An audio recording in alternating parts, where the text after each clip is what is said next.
Hello everyone and welcome to Stan the Wine Man TV. I am your host, Stan Rattan, and this is a blue collar wine show where I try to help you spend your wine dollars wisely. How do I do that? I review the wines, I tell you what I think, and then it's up to you. I review, it's up to you. And once again, I have my son Micah here helping me film, which is really cool. I love having someone to talk to.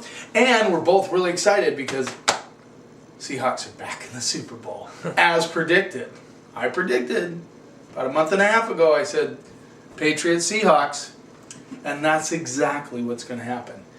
And we're excited because we're going to get so sick and tired of hearing about Tom Brady for the next 2 weeks, and then we're going to watch Seattle kick their butts. And then it'll all be over.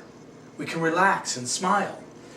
That was a tough game, though. That was a tough game. That was a tough game. I mean, I actually, third quarter, was thinking,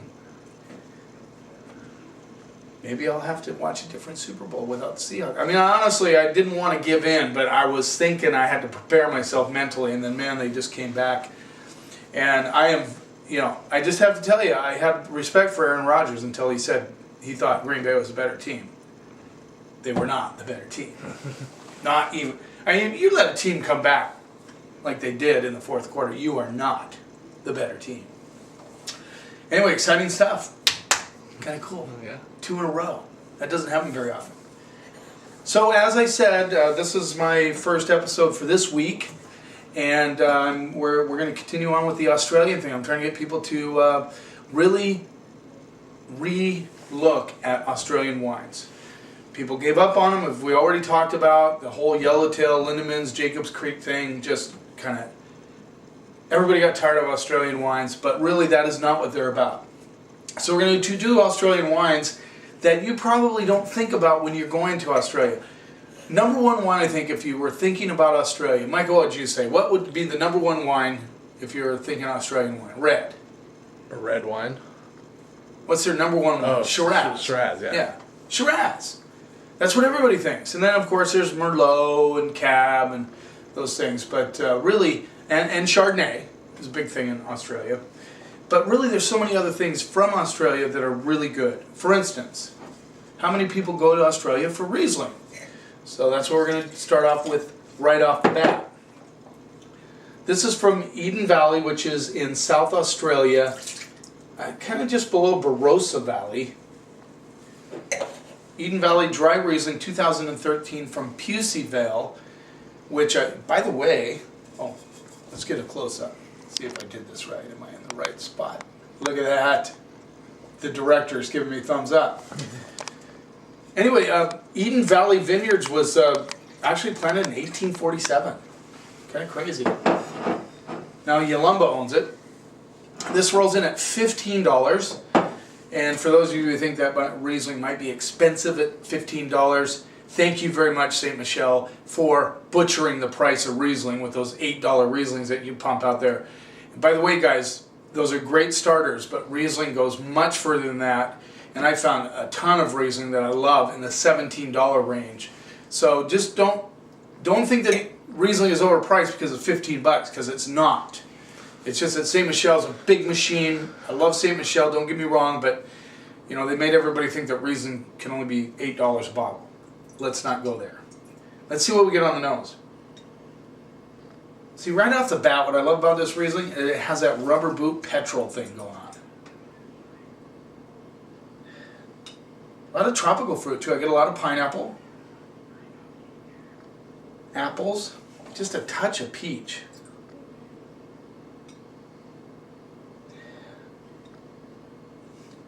Mike, I want you to try it. Think rubber boot. He's going to smell this. I can smell it from there. He can smell it.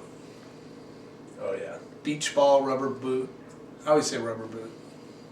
But it's diesel. They call it diesel. Yeah, that rubber. But you don't get it in the palate. And that's the cool thing about Riesling is you get this like petrol sort of rubber boot beach ball thing, and yet you do not get it on the palate. You might get just a skosh of it, but it's not the idea of the smell doesn't translate into the palate. So let's see what we get on the palate.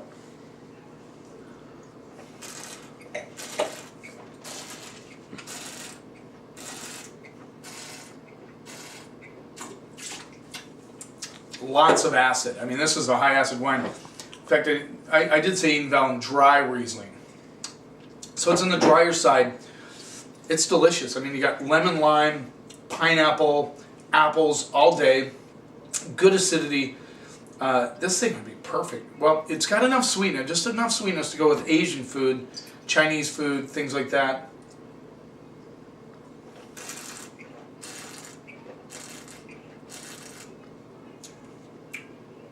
And you just get a little touch of that diesel on the back end, but just nice. It even has a little bit of herbal components coming through, which makes it very interesting. This is what you'd call a complex Riesling. In other words, you don't just get sweet. There's a lot of stuff going on, but this is a dry Riesling. Certainly would go with shellfish, clams, oysters, any of that. But it has enough in the mid palate, I think, to go with chicken.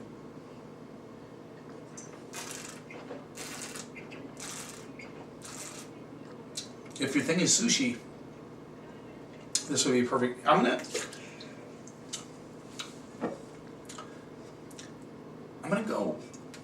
go B+ on that. It's a great Riesling. I mean, that's a really good Riesling. That's one of those Rieslings that you geeky wine Riesling guys like, where you like a little bit more of acidity in your Riesling, kind of like Alsace Riesling. This is a killer bottle of wine. I like it a lot, and that's a Riesling from Australia.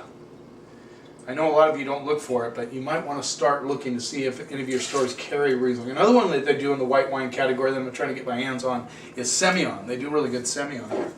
How about Grenache? How many people go to Australia for Grenache? This is Yalumba, same producer. Old Bush Vine Grenache, 2013. Now this is from Barossa Valley. So this is Barossa. Okay, we got it? And this rolls in at $18. And I got a real eye-opener, I think I mentioned in my other episode, where we were at the, I was doing a blind tasting with the master sommeliers, and we were talking about Grenache, and I was trying to say possibly this wine was a Grenache. He said, where would it be from? I said, could be from California. He said, well, it would be very mean of us to do a Grenache from California, which at the time I didn't quite understand what they meant by that. And then they said, well, you know, if it wasn't from Spain or France, where would we do it from? And everybody goes, Australia. And I'm like, I've been in the wine business a long time, and I would never have thought of looking for Grenache from Australia. Evidently, Australia does, well, I know it now, they do a ton of Grenache, and when you get your hands on it, it is really good stuff. So let's see what we get on the nose with this one.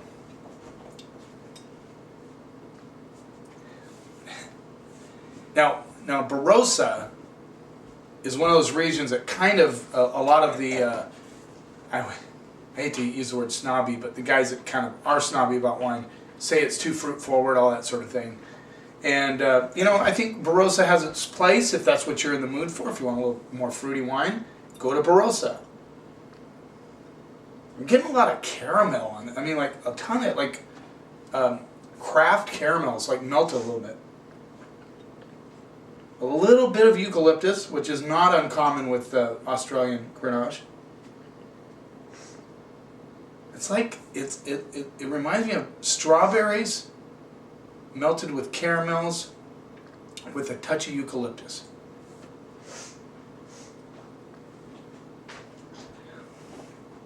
Pretty interesting. And it smells a little bit hot.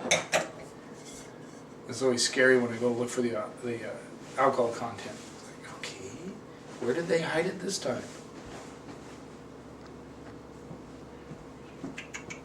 There it is, 14.5. I found it pretty quick.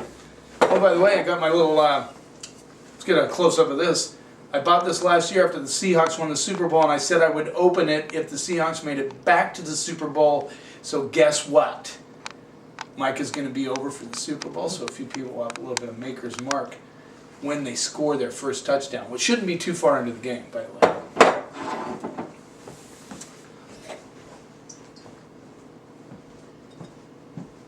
Okay, let's see what we get on the palate. Come here, Mike. I mean, I hate to get you involved in all these, but I mean, I smell caramel like crazy. Oh yeah, that's sweet. Yeah. Yeah. It's like we got a sweet nose. Yeah. Let's see what we get on the palate. I'm very curious.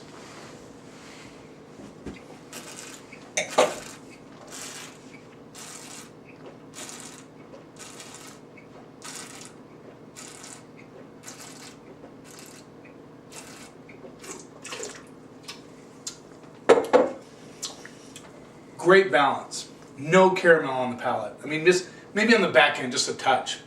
But this has great balance. And that great white pepper that you get off of Grenache, I love that about Grenache. It's one of my favorite things. You get that out of the Rhone Valley. Many times you'll get that white pepper kind of spiciness. Spain will have it. Sometimes it's kind of hit and miss with Spain, depending on where it comes from. But I love that about Grenache. You get that kind of plum. This is very plummy on the palate. Lots of strawberries, plums, a little bit of cherry. I don't get the heat at all on this wine.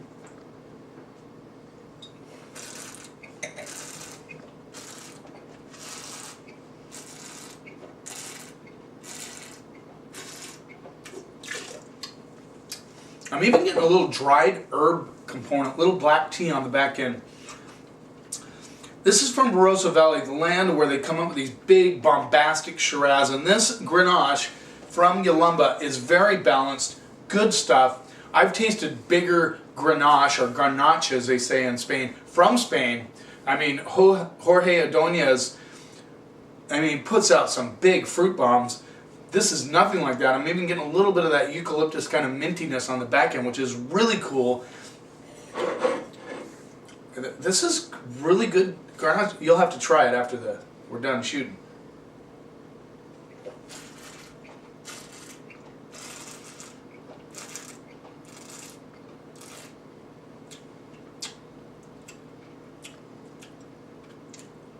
Even a little bit of a leathery grip, but not like hard tannins, just really nice leathery grip on it. That's good shot. I'm going to go A-. I stopped myself from saying what I wanted to say. Did you catch that? A-, Yalumba, Old Bush Fine Grenache, B+, Pusey-Vale, Eden Valley Dry Riesling.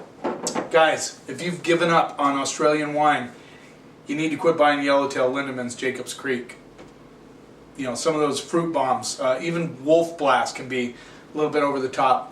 There are many choices from Australia. There's many reasons to go back and revisit it and look at what you can find. The values, maybe they're, right now I'm focused on $12 to $25. I think that's a really good price range for Australian wines. I hear through the grapevine, no pun intended, that high-end Australian wine is on the rise as far as sales.